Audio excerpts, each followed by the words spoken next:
dari sebuah perusahaan. Maka dari itu kami dari Unpad izin untuk mempresentasikan tugas kami Project-based learning mengenai akuntansi perusahaan jasa dan negara. Assalamualaikum warahmatullahi wabarakatuh. Salam Om Swastiastu, Rahayu Rahayu Rahayu. Kami dari Unpad pertama-tama ingin mengucapkan terima kasih atas kesempatan yang telah diberikan dan juga izinkan kami para anggota kelompok untuk memperkenalkan terlebih dahulu. Dari saya pribadi, perkenalkan nama saya Nadia Zindra Arita. Saya Ibu Sari. Saya Ikan Dewi Chandra Putri. Saya Ulan Dunia Audin. Dan efisiensi waktu kami kita bersama. Perkenalkan saya untuk menyerahkan presentasi kepada rekan kami Saudara Dira guna memaparkan materi subbab pertama, subbab akuntansi dan akuntansi jasa. Baik, untuk di sini terima kasih untuk Kak Nadine untuk informasi dan kebijakan wakil perusahaan Wansalon Kediri. Perusahaan jasa yaitu Wansalon Kediri adalah perusahaan jasa yang menyediakan layanan perawatan rambut atau dan kecantikan yang berkualitas dengan harga terjangkau untuk masyarakat di Kota Kediri dan sekitarnya. Untuk alamatnya sendiri, Wansalon itu berada di lokasi Desa Marot, Kecamatan Banyangan, Kabupaten Kediri, RW 1, RT 1, RW 10. Untuk tahun berdirinya, Wansalon berdiri pada tahun 2024, lebih tepatnya 2 tahun yang lalu dari tahun sekarang. Untuk nomor yang bisa dihubungi, Wansalon mencantumkan nomor 081 510 278 200. Untuk kebijakan akuntansinya sendiri, perusahaan Wansalon menggunakan basis aktual dalam pencatatan laporan keuangan yang artinya karyawan akan menyelesaikan jasanya kepada pelanggan meskipun pelanggan tersebut belum membayarkan uangnya itu sepenuhnya. Dan yang kedua yaitu pengakuan pendapatan. Pengakuan pendapatan akan diakui saat jasa selesai diberikan kepada pelanggannya. Jadi kalau karyawan belum melakukan jasanya kepada pelanggan, maka tidak akan dicantumkan di pengakuan pendapatannya. Yang ketiga yaitu penilaian aset tetap. Penilaian aset tetap akan dicatat sebesar harga perolehan yang disebutkan dengan metode garis lurus atau bisa disebut dengan scaling metode dengan estimasi selama 5 tahun. Untuk yang keempat yaitu penggajiannya, gaji karyawan akan dibayarkan setiap tanggal 7 bulan di bulan berikutnya. Untuk perhitungannya sama 30 hari, namun bedanya di tanggal 7 saja. Untuk transaksi Wansalon pada 1 Maret, perusahaan Wansalon memberi perawatan sebuah etalase secara tunai sebesar Rp1.500.000. Pada tanggal kedua, transaksinya yaitu pembayaran premi asuransi kesehatan 2 karyawan Wansalon untuk 1 tahun ke depan sebesar Rp2.400.000 melalui via transfer bank. Pada tanggal ketiga Maret, yaitu perusahaan Wansalon membeli perawatan secara kredit dari toko Mebel Jaya dengan sebesar Rp3.750.000. Untuk bukti narasi dan bukti transaksinya bisa diakses melalui Hackly yang sudah dicantumkan di PowerPoint. Baik, terima kasih. Untuk selanjutnya saya serahkan ke Kak Nadi. Terima kasih Mbak Saudara Dira atas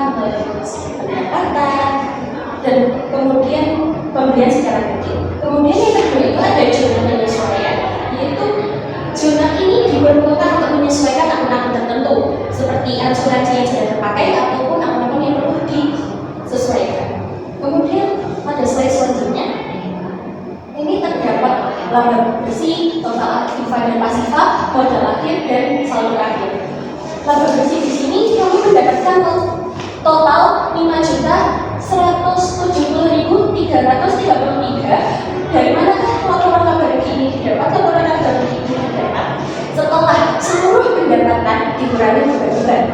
Kemudian ada laporan posisi keuangan.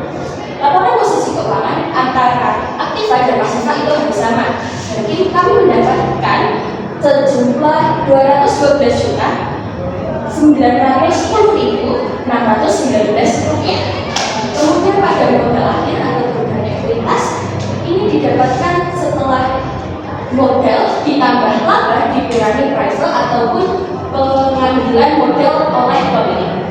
Kami mendapatkan total sebesar 190.600.619 rupiah.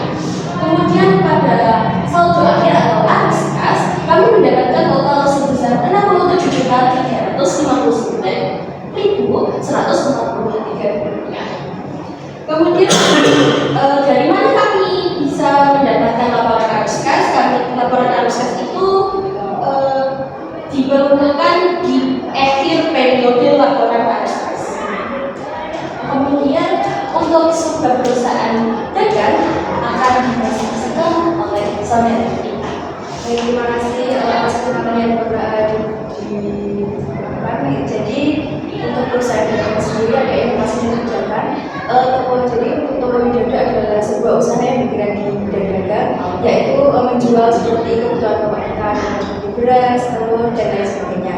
Lalu untuk alamatnya sendiri terletak di pada Jalan Raya Bunga nomor 135 Mangga, Mojokerto, Kota Magelang. Lalu untuk kami berdirinya itu sejak tahun 2015. Itu sekilas informasi yang kami dapatkan. Lalu untuk kebijakan informasi utama, yaitu yang pertama ada menggunakan basis akrual. Jadi basis akrualnya adalah pendapatan dan beban dicatat saat terjadi, bukan saat kas diterima atau dibayar. Lalu juga kita menggunakan metode inventory intelektual, yaitu setiap transaksi pembelian dan penjualan barang langsung terbarui saldo persediaan secara berkelanjutan. Lalu ada penilaian persediaan menggunakan metode rata-rata atau average. PPN masukan keluaran 11% dari nilai transaksi dan pembayaran 2/10 dan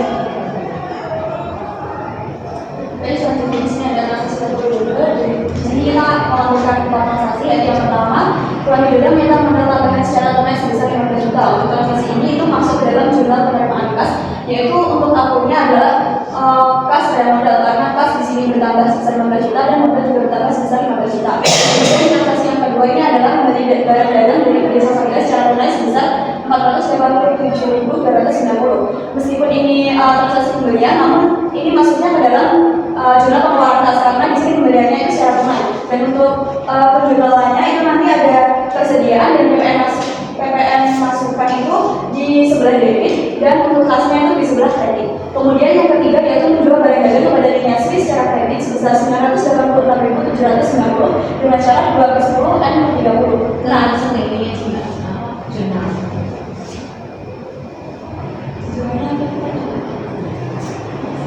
Contohnya sih sama-sama, nggak usah sama.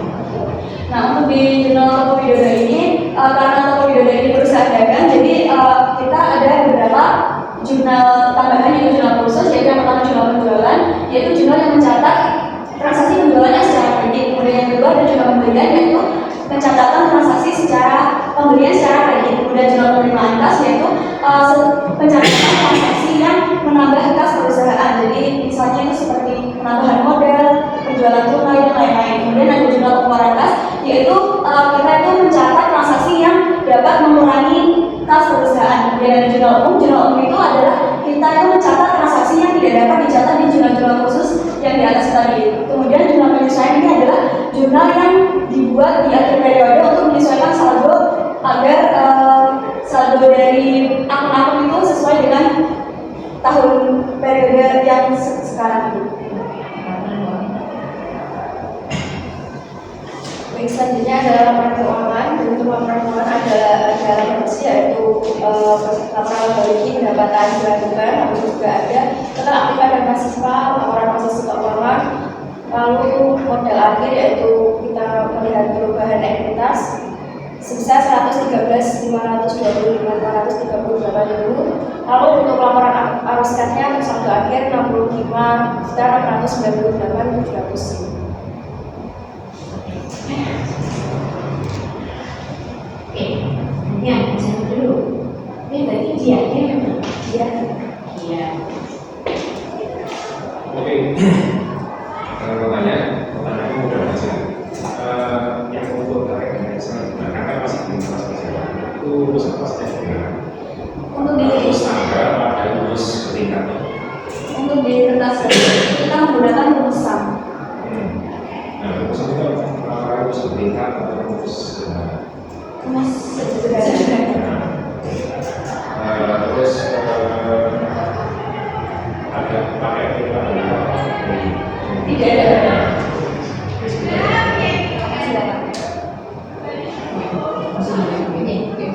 Tadi saya membaca di ekskurs yang kalian berikan.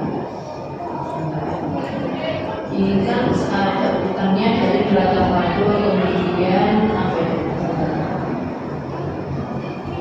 Mulai dari daftar aset, daftar PHP, neraca saldo awal, juga umum. Nah, untuk pengisian neraca saldo awal ini dapatnya kan dari mana? Kalau saya membaca di sini, drive-nya di sini 0, ya. Kemudian di belakang ada drive-nya 200.000 diambil oleh si ibunya.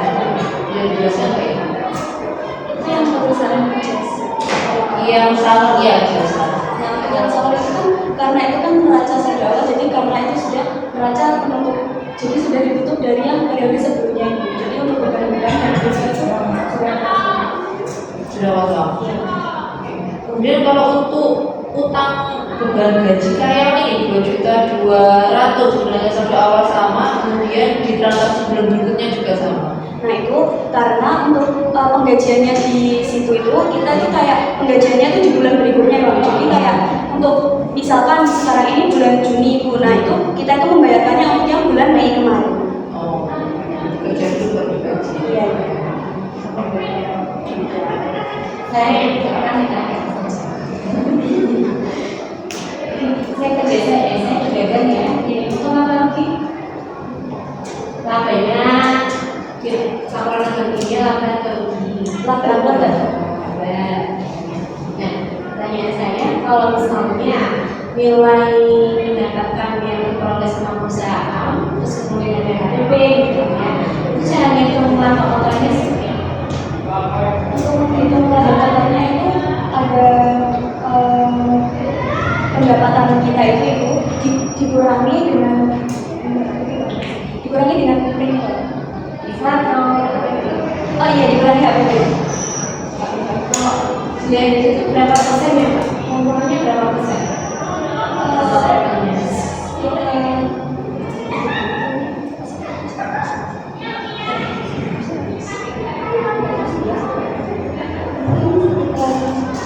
Itu informasinya pada nggak usah juga semua.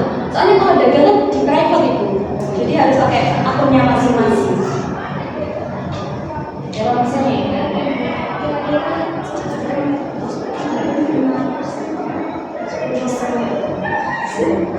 Oke cukup.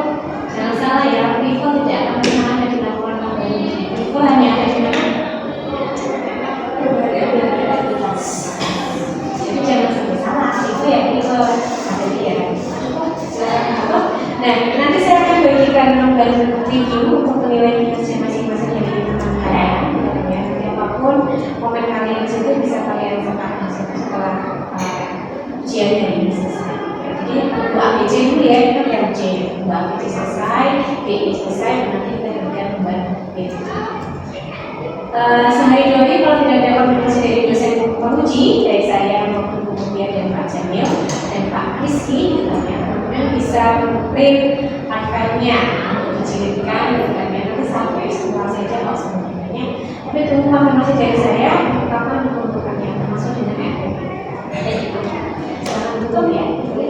Jadi terima kasih untuk kesempatan pemaparan proyek kami hari ini. Terima kasih juga untuk Bapak Ibu dosen. Kami sangat senang karena dapat memiliki kesempatan kali ini. Mohon maaf apabila terdapat